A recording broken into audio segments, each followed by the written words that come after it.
புத்தகம் 2 உலகப் பயணிகளின் புத்தகம். காண்டோ 5 சிறிய வாழ்க்கையின் தெய்வங்கள் பக்கம் 163. அனைத்து உயர்ந்த உண்மைக்கு எதிராக அவர்களின் பொருள் கிளர்ச்சியாளர்கள். டைட்டன் படைக்கு மட்டுமே அவர்களின் விருப்பம் சாதகமாக உள்ளது. மனித இதயங்களின் மீதான அவர்களின் பிடியை மிகைப்படுத்தி நமது இயற்கையின் அனைத்து திருப்பங்களிலும் அவர்கள் தலையிடுகிறார்கள். தாழ்வான வாழ்க்கையின் முக்கியமற்ற கட்டிடக் கலைஞர்கள் மற்றும் ஆர்வமும் விருப்பமும் கொண்ட பொறியாளர்கள். கச்சா மண் மற்றும் சேற்று சிலிர்ப்புகள் மற்றும் பொருள் நரம்பின் கரடுமுரடான எதிர்வினைகள் ஆகியவற்றால் அவர்கள் நமது சுயவிருப்பம் மற்றும் நமது சிந்தனையின் தவறான மாளிகைகள் அல்லது ஈகோவின் மாளிகைகளை உருவாக்குகிறார்கள். ஆன்மாவின் அழகிய கோவிலை சுற்றி தொழிற்சாலைகள் மற்றும் மாட்கள் உள்ளன. கலைஞர்கள் சிறுமையின் சாயல்களின் நிமிடம்.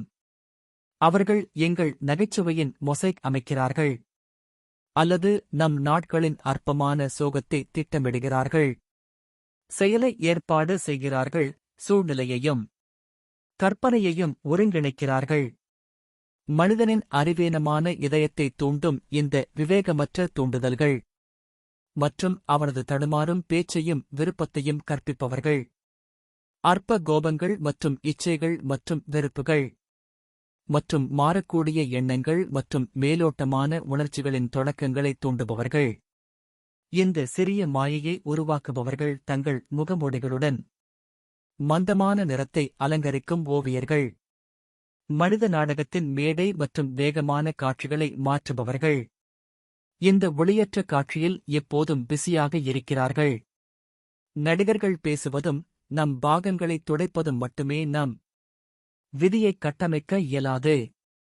இவ்வாறு அவர்கள் தங்கள் சிறிய பன்றி சட்டத்தை விதித்து மனிதனின் பெருகிவரும் மெதுவான எழுச்சியை கட்டுப்படுத்துகிறார்கள். பின்னர் அவரது மிகக் குறைவான நடைப்பயணத்தை மரணத்துடன் மூடுகிறார்கள். இது இடைக்கால உயிரினத்தின் அன்றாட வாழ்க்கை. மனித மிருகம் இறைவனாக இருக்கும் வரை மற்றும் அடர்த்தியான இயற்கையானது ஆன்மாவை திரையிடும் வரை.